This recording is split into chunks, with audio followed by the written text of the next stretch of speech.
से बेलपत्र पर श्री लिखकर या एम या हिरीम या किलीम लिख करके और आप माँ के ऊपर चढ़ाइए, तुम्हारे घर में वैभव राजा जैसा बढ़ जाएगा, वैभव बढ़ जाएगा। लाल चंदन से आप लिखिए बेल की पत्तियों पर, उसमें श्री लिख दो या एम लिख दो, किलीम लिख दो, फिर वह पत्तियां माँ को आप चढ़ाए। लिखना है रक्त चंदन सम्मिश्रई कोमलई बिलो पत्र कई भवानी पूजता ये न सब वे नृपतिक्षित। इस श्लोक, यदि मैं गलत बोल रहा हूँ तो मैं आपको श्लोक की संख्या बता देता हूँ। श्रीमद् देवी भागवत और स्कंद है 3 अध्याय 27 और श्लोक नंबर है 22। यहाँ आप लिख लें। आपके घर में यदि देवी भागवत है तो घर जाके मिलान कर लेना। जो लाल चंदन से श्री लिख करके मैया के चरणों में जो बेलपत्र चढ़ाते हैं उनके पास में वैभव राजा की तरह बढ़ जाता है, उसके घर के सदस्य हैं राजा की तरह हो जाते हैं। इसमें कोई बहुत लाखों की रकम नहीं लग रही है, बस थोड़ी एक क्रिया करनी है, बेलपत्र ले आइए। और मैं तो कहूँगा आप कुछ भी नहीं लिख सकते तो एक पात्र में रोली भरो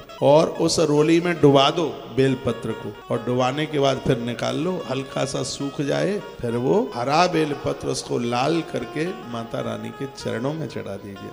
आनंद होगा। आपके ताली को ज्यादा बजा दिया आपने। ये उपाय पुनः रिपीट कर रहा हूँ। एक किसी पात्र में रोली घोल लो, उसमें 7, 21, 51, 108 जो भी आप चढ़ा सकें उन बेल पत्रियों को उसमें डुबा लो, और जब उसके ऊपर वो रोली चढ़ जाए तो फिर उसको बाहर निकाल लो एक थाली में, हल्का सा वो सूख जाए, और उसके तत्पश्चात फिर उस बेल पत्र को नवाहन मंत्र के द्वारा ओम ऐं ह्रीं क्लीं चामुंडाय विच्चै इस मंत्र का उच्चारण करके माता रानी के चरणों में चढ़ाइए। इसे माँ के चरणों में इसे आप चढ़ाएं तो आपके घर का वैभव, आपके घर की श्री, आपके घर की संपत्ति बहुत ज्यादा बढ़ जाएगी। बोलिए बांके बिहारी लाल की जय, श्री हनुमान जी महाराज की जय, जय जय श्री राम, जय जय श्याम।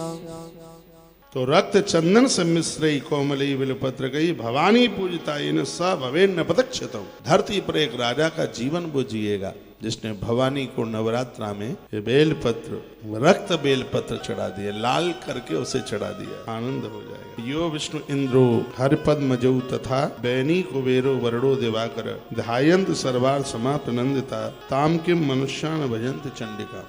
ऐसे श्लोक का अर्थ सुनिए। स्वयं भगवान विष्णु, स्वयं देवराज इंद्र, शिव ब्रह्मा, अग्निदेव कुबेर, वरुण सूर्य देवता और स्वयं अग्नि देवता, ये देवता जब यह सब इंद्र सहित सब देवता माँ भवानी की पूजा करते हैं तो भगवान व्यास कहते हैं मनुष्य तू जगदम्बा की पूजा क्यों नहीं करता। नवरात्रा में सगरे देवता उपवास करते हैं, व्रत करते हैं, माँ का पूजन करते हैं।